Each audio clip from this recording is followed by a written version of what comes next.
Bom, hoje fazia um tempo que eu não postava alguns vídeos, aí a correria, mas vamos falar sobre mola de válvula, que é um assunto também bastante, tem muitas dúvidas, é bem polêmico aí, né? Nós vamos falar um pouquinho de conceito e, enfim, conhecer um pouquinho mais dos parâmetros para a escolha de mola. Antes de falar de mola, eu queria mostrar para vocês o seguinte, cadê? No dia 6 e 7 de dezembro, eu vou estar realizando um workshop, tá, sobre o motor do Opala 250.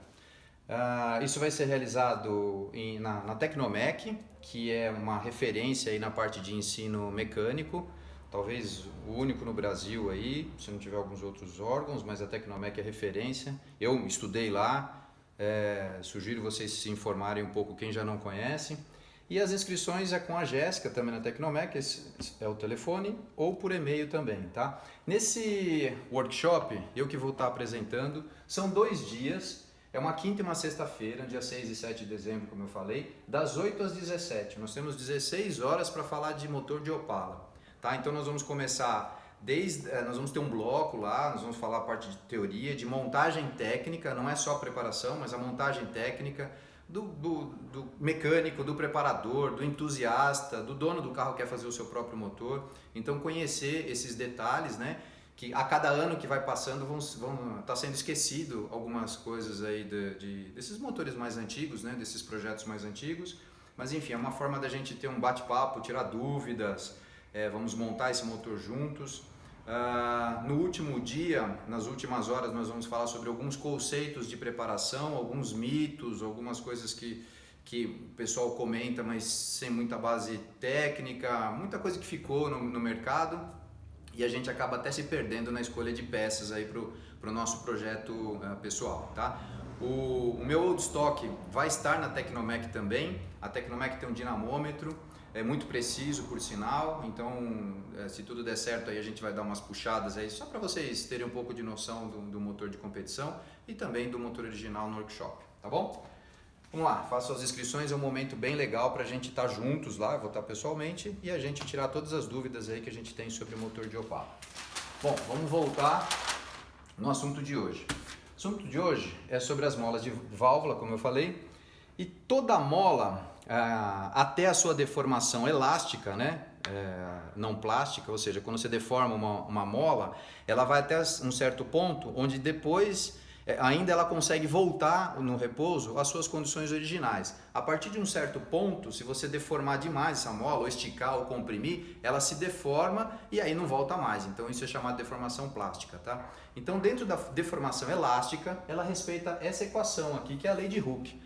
Eu sei que é chato, é física, é matemática, mas é só para falar que dentro do motor a gente também tem funções simples como essa da lei de Hooke, que é uma fórmula bem simples, é uma equação de primeiro grau, que nada mais é do que está falando para a gente que toda mola ela tem uma carga que varia conforme a sua deformação, conforme a sua compressão ou quando você tensiona ela, quando você estica ela. No nosso caso, que é as molas de válvula, ela vai ter uma carga, uma pressão numa determinada altura de montagem da válvula, tá? E depois ela vai ter, proporcionalmente à sua constante, uma outra pressão quando a válvula estiver mais aberta, ou seja, a mola estiver mais comprimida. Que é bem isso daqui, ó. Tá? Quando a gente monta no carro, particularmente na concepção do motor do Opala, a gente põe aqui a válvula, tá? Tem um corte aqui meio mal feito, mas dá para entender. Isso aqui é um corte da mola. A mola tem os elos assim, quando você corta, essa é a representação, tá? O pratinho, tá aqui a válvula tá fechada, tá encostada na sede. Então ela vai ter uma altura, essa altura é uma altura de montagem. A mola já está tensionada, porque senão não conseguiria pôr o pratinho, né? Então ela já está tensionada, ela já tem uma carga, tem uma pressão. Quando o balancinho vem aqui e empurra essa válvula para ela abrir, tá? Ela vai abrir e vai ter uma deformação, ela vai ter um comprimento aqui, uma altura, melhor dizendo, né? Que partiu do seu repouso. Então, se a gente pegar esse cara aqui, que é essa deformação, e multiplicar pela constante da mola, a gente vai ter a força elástica da mola, né? A gente vai ter as pressões, tudo funcionando numa equação de primeiro grau. Antes da gente ir para a parte de conhecer um pouco mais os parâmetros das molas, é legal a gente pegar um exemplo aqui, um exemplo bem didático, mas o porquê de mola, por que cargas de molas diferentes, tá? Imagine comigo aqui esse primeiro desenho aqui, tá? Então eu tenho um morro aqui, tem um motoqueiro aqui de motocross, e ele anda bem devagarzinho aqui sobre o morro, né? Então ele não vai nem sair do chão, ele vai continuar aqui com a moto, beleza, tal. Então, para que isso? Para vocês imaginar, quando o motor está num regime de rotação mais baixo, tá? Vocês já sabem, via os meus vídeos, já os outros vídeos, ou com base de vocês teórica, o comando ele tem o seu lobby lá, que é formato de uma gotinha, né? E tem o tucho, e o tucho ele acompanha esse perfil, né? Assim como esse motoqueiro tá devagar, tá acompanhando o perfil. Então o tucho, com a vareta, com o balancinho, com a válvula, tá todo mundo acompanhando isso, porque a mola lá em cima tá sendo pressionada, então ela tá mantendo todo esse conjunto meio que colado ao perfil do comando. Ele tá repetindo o perfil do comando, tá? Seja multiplicado ou não pelo balancinho, mas enfim, ele tá repetindo o perfil do comando. À medida que a gente vai crescendo o RPM, começa a acelerar o motor, então estou lá em marcha lenta, tá tudo bonitinho, 2.000, 3.000, 4.000, 5.000, 6 pau, tá? Quando a gente está num regime bem alto de rotação, o que vai acontecer? Analogamente, a gente pode pegar esse motoqueiro aqui e acelerar ele aqui, e o que vai acontecer? A gente já viu correr de motocross, essas coisas, tudo, o que eles vão fazer? A hora que subir nesse morro, o cara vai subir aqui, ele vai voar aqui, vai cair aqui na frente. É exatamente o que acontece com a mola, tá? De válvula, com toda ou melhor dizendo, o que acontece com o tucho no perfil do comando. Quando tá lá num puta pau o comando, ele empurra o tucho, tá? O tucho vai e não volta mais. Alguém tem que fazer ele voltar, porque ele tá muito rápido, o comando já passou, ele não conseguiu voltar. Então, vou fazer um exemplo aqui. Tá aqui o perfil, então ele subiu, desceu. Se eu passar rápido, vai fazer pum, deu a volta, já voltou em outro ponto errado, enfim. Alguém precisa fazer ele voltar pro perfil do comando, né? No caso aqui do motoqueiro, infelizmente a gente só tem a gravidade, né? Teria que ter uma gravidade muito maior para poder colar ele aqui. No nosso caso, a gente tem o recurso da mola. Então é por isso que existem molas diferentes, é por isso que a gente troca a mola quando o motor vai girar mais, justamente para que nesses regimes mais altos, mais severos, a mola consiga mandar todo mundo para o seu lugar para respeitar o perfil do comando e a gente ter estabilidade do funcionamento do motor, tá? E nisso, vocês já podem imaginar, né, avançar um pouco no pensamento aí da parte da mola, que tudo que for muito pesado, então o tucho, a vareta, o pratinho, a própria mola, todos, o balancinho nem tanto, mas todo mundo que está envolvido nesse funcionamento, se eles forem muito pesados, ele tem inércia. É a mesma coisa que pegar esse motoqueiro aqui e pôr um gordão aqui. O cara, se ele conseguir sair do chão aqui, ele nunca mais volta, né? Então, quanto mais leve, mais fácil ele consegue respeitar o perfil. Então é por isso que se coloca o pratinho leve, muda alguns tipos de pratinhos, colocar uns menores, alguma coisa assim, tal. Tuchos menores, o tucho sólido, né? O tucho mecânico ele é muito mais leve que o hidráulico, então é mais fácil controlar ele sob altos índices de RPM, beleza? Então esse é o motivo da gente usar molas de alta carga, né? Eu vou explicar exatamente essa parte da carga aqui. Vamos voltar aqui, eu preparei algumas informações aqui. Bom, isso que nós já falamos, então vamos lá. Quando a gente vai comprar a mola, vou trocar a mola do carro, ou comprei um comando e o fabricante me indicou que tem que ser uma mola tal. A gente vai encontrar alguns parâmetros de mola, tá? Vou pegar uma mola aqui que é a Iskanderian 6005, que ela é muito comum no mercado, tá? Ela vai ter uns parâmetros na caixinha ou no catálogo de escrito seat pressure, open pressure, coil bind e vai ter o rate, que no nosso caso é a carga, tá? O que é cada um desses caras aqui? O seat pressure é a pressão na altura da montagem da válvula no assentamento. Então, naquele primeiro desenho, vou ter que ficar indo e voltando aqui, mas é o jeito. Essa daqui é a altura de montagem. Então, nessa altura de montagem, ela vai estar numa pressão aqui, que é, no caso da Iskanderian, 135 libras. Aqui está tudo em sistema americano, porque é mais fácil, pelo menos, encontrar nos catálogos. O nosso padrão não é esse, o nosso padrão é quilos, newton, milímetro. São todas essas medidas que a gente está mais acostumado. Mas, infelizmente, a gente tem que começar a entender esses valores, essas unidades americanas, porque, como eu já expliquei em outros vídeos, as peças do Opala e de V8 vêm de lá, então a gente tem que especificar conforme esses valores, tá? Então, ela vai constar aqui que o seat pressure vai ter 135 libras, esse arroba aqui é A 1,75 de altura.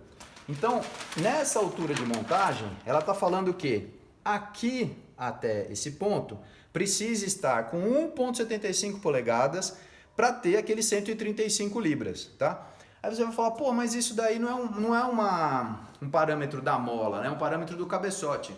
Com certeza é do cabeçote, tá? Só que existem fundições ao longo dos anos que a GM acabou indo para lá e para cá um pouquinho, alguns milímetros, algumas tolerâncias, né? Eles têm dentro da tolerância, mas também mudou um pouco o molde dos cabeçotes ao longo dos anos.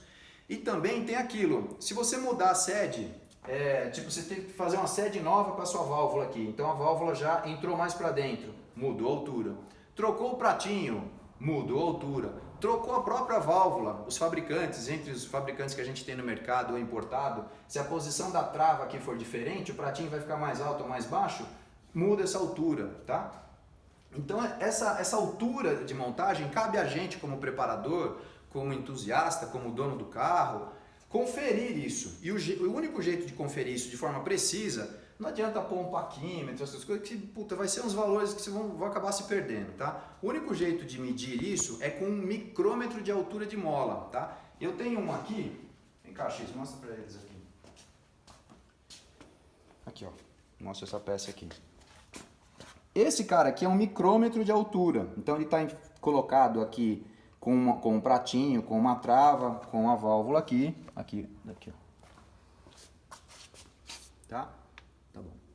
Então aqui eu consigo ir girando, ó, até ele travar. Então, ó, tá com folga, pronto, travou. Então aqui eu consigo saber que ele tem 1.850 polegadas, mais ou menos, 1.490, mais ou menos, polegadas, tá? De altura. Então com essa ferramenta, vamos voltar lá. Com essa ferramenta eu consigo saber exatamente quando ele tem de altura e especificar e conferir se ele está de acordo com a mola, tá? Indo para esse exemplo da Scanderian, que eu acabei de falar, a Scanderian pede para ter 135 a 1.75. No nosso caso aqui, desse exemplo desse cabeçote, eu acabei de medir aqui, deu 1.850, né? Então ele estaria mais alto, ele estaria com menos pressão, tá? Então já estaria errado. Então você compra uma mola Scanderian, vai lá, pô, que legal, né? Vai ser agora legal, ele vai ser, não vai flutuar, a gente vai explicar isso também. Aí quando você chega, monta tudo, não dá. Por quê? Porque não foi conferida a altura, tá? Então essa é a altura de montagem. Continuando sobre os parâmetros, a gente tem um outro parâmetro que é o Open Pressure, tá? Essa é a pressão na altura onde a válvula está aberta, que é no máximo levante.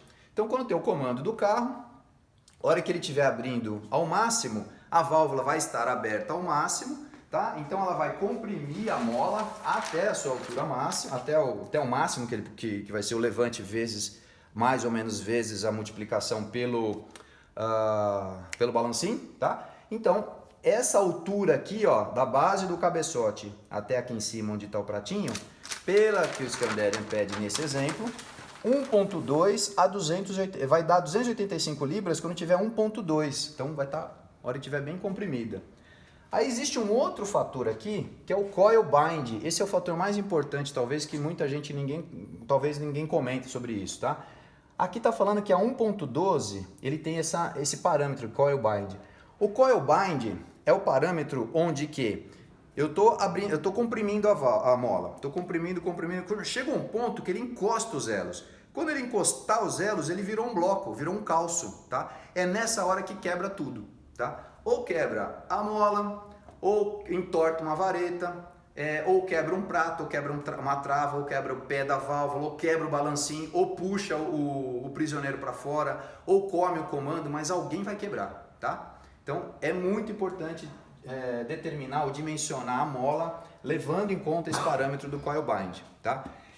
Isso acontece com muita frequência quando você pega lá, por exemplo, o seu motor original, ele vai ter todas as alturas originais, essa coisa de válvula original, essa coisa toda, mete um comandão com um puta levante. Põe um Scandaria 595, que tem ponto 591 polegadas, eu acho, de levante.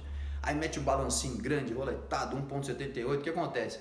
A válvula vai comprimir essa mola e não tem espaço para ela, vai chegar e pum, vai bater os elos, vai quebrar. Então por isso que quando você vai escolher um comando, todo o seu projeto ele tem que ser refeito e quando montar o cabeçote, conferir essas alturas. Essas alturas aqui, se eu conferir uma por uma nesse cabeçote, vai dar diferente. Então eu tenho que equalizar todo mundo, para todo mundo ficar nessa altura ou na que eu quiser, né? Eu que dimensiono, eu tenho essa liberdade de mencionar. Então eu posso de repente montar com 1.7, desde que não atinja o coil bind, e antes do coil bind eu tenho uma margenzinha aí de 1.2 milímetros, né? Para os elos não se tocarem, enfim. Isso aqui a gente controla, mas tem que fazer essa supervisão, tá? Então, em gráfico, se a gente colocar na forma de um gráfico, é bem isso que acontece. A gente tem aqui no eixo X aqui a altura da montagem da mola, da válvula no caso, em polegada, tá? E aqui a carga, tá? A carga é aplicada na mola, que a mola vai aplicar na válvula, tá? Então, se a gente ver aqui, ó, 1.75 de altura, conforme a especificação da Scandaria, vai me dar 135 libras. 1.2 vai dar 285. E 1.12, que é o coil bind, ele vai dar 300 e vai continuar aqui, ó, porque ele virou um bloco sólido, tá? Então é nessa hora que quebra tudo, tá? Ainda sobre os parâmetros, tem o mais importante, ou pelo menos o mais importante eu acho, na minha opinião, o coil bind, mas o mais comum é o que a gente aqui no Brasil fala como carga, como a gente fala no mercado. A carga que vai ser a constante da mola ou, melhor especificando, o rate da mola, que é libras por polegada. Então, quando você escuta o seu amigo montar o motor, ou o preparador, ou na revista, enfim, fala, montei um motor aqui com uma mola de 285 libras, eu montei um motor aqui com 300 libras. O que o cara está dizendo, ou o que o vendedor está tentando vender a mola para você, essa coisa toda, ele está falando a inclinação dessa reta, o rate dessa mola, tá? É o quanto de carga vai variar ao longo das polegadas que ela vai ser comprimida, tá? Então essa é a carga. Então no caso da Scandaria aqui da 6005, ela tem uma carga de 275 libras por polegada, tá? Se a gente pegar um exemplo de uma mola original, segundo o manual dos motores 250 nos Estados Unidos, a gente tem que na montagem ela é de 54,84 libras a 1,88, inclusive está bem próxima do que eu tenho aqui, porque é um cabeçote original, que aqui eu tenho 1,85, né? E aqui seria 1,88. E na abertura máxima, 180 a 190 a altura de 1,27, tá? Aí olha que coisa legal. Aí Paulino está falando aqui quanto que é a carga da mola, né? Quanto é o rate da mola. Se eu pegar esse valor menos esse, 180 menos 54, 126. E se eu pegar essa altura menos essa, 1,88 menos 1,27. Aqui eu vou ter uma variação de 126 libras em 0,61 polegadas. Ou seja, 126 sobre 0,61, 206 libras por polegada. Então a mola original do motor 250 americano, ele tem um rate de 206 libras por polegada, tá? E a mola 6005 da Scandaria, que a gente está citando como exemplo, ela tem 275 libras por polegada. Isso não existe uma relação direta com em que giro que vai flutuar ou não, que vai ser aquele caso do motoqueirinho lá fugir do levante, né? Então, isso é uma experimentação. Isso daqui a Scandaria já determinou lá no projeto deles, né? Experimentação no nosso caso, mas no projeto do comando, o fabricante já indica qual que é a mola mais apropriada para o comando, porque existe um cálculo para isso, tá? No nosso caso, que a gente vai lá garimpando peça, o único jeito de determinar isso seria experimentando mola se a gente não tem informação do fabricante, tá? Logicamente, a mola com uma carga um pouco mais elevada, ela vai tender a ser melhor em RPMs mais altos, em regimes mais altos. Aí você vai falar, pô, mas por que então a fábrica já não coloca as molas mais pesadas, com mais carga, para até proteger, para até o motor girar mais, tal, né? Justamente aquilo que eu falei no começo aqui do vídeo. Quanto mais carga eu tiver, os materiais têm que ser mais nobres, eles têm que ser mais resistentes. Então o pratinho tem que ser melhor, a trava tem que ser melhor, o pé da válvula tem que ser melhor. Então, consequentemente, eles acabam sendo mais pesados se ele não for de um material mais nobre. E sendo mais pesados, também fica ruim para o motor, para a estabilidade. Então a gente fica meio que amarrado nisso daí, tá? Então por isso, quando vocês trocarem o comando, primeiro ponto, respeitar as orientações do fabricante. Eu falo muito do Scandaria porque é muito comum, né? O 278 é muito usado na rua, em preparação, tá? Em corrida, em track day. Então o 278 da Scandaria, a Scandaria pede essa mola aqui, ela recomenda essa mola, recomenda. Mas eu particularmente uso molas diferentes, tá? Aí, logicamente, não vou pegar uma de 275, uma carga de 275 que a Scandaria recomenda, e vou meter 400 aqui. Estou muito fora, né? Então eu vou procurar uma mola até um pouco mais leve, mas por volta dessa carga. Tudo para que o projeto original do fabricante se mantenha íntegro ainda, né? Então eu vou procurar lá de repente uma mola com uns formatos diferentes, tem molas beehive, cônica, mola simples, mola dupla, né, que é no caso aqui. Isso tudo a gente vai até falar em outra oportunidade aí, mais especificamente no workshop, tá? Então é isso. Agora, qual que é a mola certa para o seu comando? Infelizmente eu não vou poder responder isso daí, não tem como, tá? Se você não tiver a orientação do fabricante, tá? Trocou o comando, você vai ter que rever pelo menos essa questão da mola, tá? Ainda mais em aplicação turbo, que você tem lá, vamos voltar ao exemplo aqui. Cadê? Opa, esse é outro. Tem a mola fechada aqui, tá? Aí você tem o duto, aí você tem a pressurização do ar, como vai acontecer? A mola está fechada, você tem pressurização no duto de admissão, tudo na parte de admissão. Essa pressão no aceitamento já não é a mesma mais, porque você tem alguém querendo empurrar ela para abrir. Então tudo isso tem que rever. O giro que vai ser a rotação agora do seu motor, tudo isso tem que ser revisto. O intuito desse vídeo era mais te familiarizar um pouco com os parâmetros e conceitos bem básicos sobre mola. Beleza? É isso.